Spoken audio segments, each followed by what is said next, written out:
to News 12 at 10 o'clock. I'm Jeff Eliasoff. And I'm Caroline Fletcher. A Grayson County man has been sentenced after pulling a gun on a Denison police officer. News 12's Gracie Savage got the police body camera video and shows us what happened.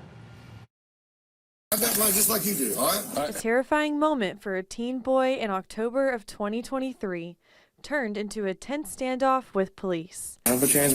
Officer James Elmore raced to a Denison home after a 14-year-old boy called 911 saying a man was in his mom's bedroom. Elmore tried to arrest Stephen Crawford, but he resisted, pulling a gun. You're being detained. Don't pull him, bro. You're being detained. For what? Elmore managed to take control of the situation and arrest Crawford without any shots being fired. The officer was justified in shooting with deadly force. He did not do that. Instead, he talked the defendant into surrender.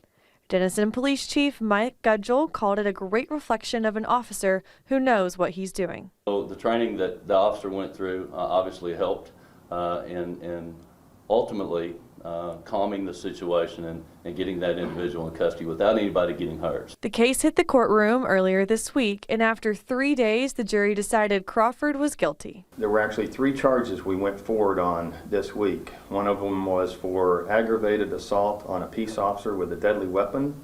The other one regarding that was evading arrest or detention with a weapon, and then also the cocaine charge. Criminal investigator Tim Murrin wants people to know that this won't fly in Grayson County. If you point a firearm at a law enforcement officer, you're going to go to prison.